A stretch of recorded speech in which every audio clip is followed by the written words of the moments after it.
সত্যি বলতে সব দিন একরকম হয় না, কিন্তু কিছু সাধারণ দিন অজান্তেই সবচেয়ে সুন্দর স্মৃতি হয়ে যায়। আসসালামু আলাইকুম, কেমন আছেন সবাই? আশা করছি যে যেখান থেকে আমার ভিডিওটি দেখছেন সবাই অনেক বেশি ভালো আছেন। আজকের ভিডিওটি শুরু করছি সকাল থেকে। সকালের শুরুটা হলো নিজের হাতে রুটি বানিয়ে। একা থাকলে ছোট ছোট কাজগুলোই ধীরে ধীরে অভ্যাস হয়ে যায়। যদিও প্রতিদিনের সকালের নাস্তা কিন্তু আমি একরকম করি না। যেদিন আমার হাতে একটু সময় থাকে সেদিন আমার একটু রুটি বানাতে মন চায়। তবে আমি মাঝে মাঝে চেষ্টা করি একসঙ্গে অনেকগুলো রুটি বানিয়ে ফ্রোজেন করে রাখতে, যাতে ক্লাসে যাওয়ার আগে একটা বের করে চটজলদি আমি খেয়ে চলে যেতে পারি। আমি প্রতিদিন রুটি বানাই না, মাঝে মাঝে ভাত, কখনো অন্য নাস্তা খেয়ে থাকি।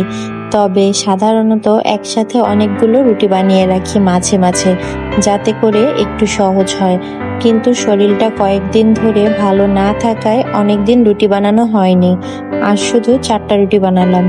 একা থাকলে অসুস্থ হলেও খুব একটা থেমে থাকার সুযোগ থাকে না, কারণ নিজের যত্ন, নিজের খাবার, নিজের সব কাজ সবকিছুই না নিজেকেই সামলাতে হয়। তখন বুঝতে পারি সুস্থ থাকাটা কত বড় একটা নিয়ামত। আলহামদুলিল্লাহ, আজ একটু ভালো লাগছে, তাই আবার নিজের মতো করে শুরু করতে পারলাম। রুটি বানানো শেষে আমি চা বানাচ্ছিলাম, কারণ চা শুধু শরীরকে নয় মনকেও শান্ত করে দেয়। ব্যস্ত একটা দিনের শুরুতে এই কয়েকটা নীরব মুহূর্ত আমাকে নতুন শক্তি দেয়। সত্যি। আর চা বানানো শেষে আমি তার ভাগ থেকেও একটু চা আমার ভাগে নিয়ে নিচ্ছিলাম। এটা কিন্তু আমার বেশ ভালো লাগে। এই কাজটা আমি প্রায় করে থাকি, যদিও দুষ্টুমি করে করি, তারপরেও অনেক ভালো লাগে। দেন একটু খাওয়া দাওয়া শেষ করে ভার্সিটির পথে বের হয়ে পড়লাম।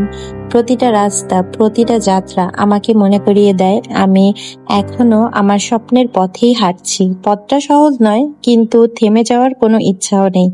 ভার্সিটিতে গিয়ে দেখি সবাই প্রজেক্টরে খেলা দেখছে। পড়াশোনার চাপ থাকলেও বন্ধুদের সঙ্গে কাটানো এই সুন্দর ছোট ছোট মুহূর্তগুলো দিনটাকে অনেক সুন্দর করে দেয়। দিনের মাঝে আরো একটা সুন্দর মুহূর্ত ছিল। আমার এক বান্ধবী কক্সবাজার থেকে আমাদের জন্য ব্যাগ এবং কিছু আচার নিয়ে এসেছিল।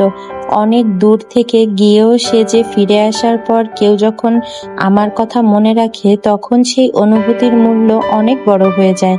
এমন ছোট ছোট যত্নই বন্ধুত্বকে আরো সুন্দর করে তোলে। সত্যি বলতে জীবনে ভালো মানুষের উপস্থিতি একটা বড় নিয়ামত। আলহামদুলিল্লাহ। বাসায় ফিরে একটা সুন্দর চমক পেলাম। আমার স্টুডেন্টের মা নিজের হাতে কাঁঠালের বিচি ভর্তা বানিয়ে নিয়ে এসেছিল। এমন ছোট্ট একটা যত্ন হয়তো অনেকের কাছে সাধারণ, কিন্তু একা থাকা একজন মানুষের কাছে এই ভালোবাসার মূল্য ভাষায় বোঝানো যায় না। তখন মনে হয় পৃথিবীর এমনও অনেক ভালো মানুষ আছে। আলহামদুলিল্লাহ।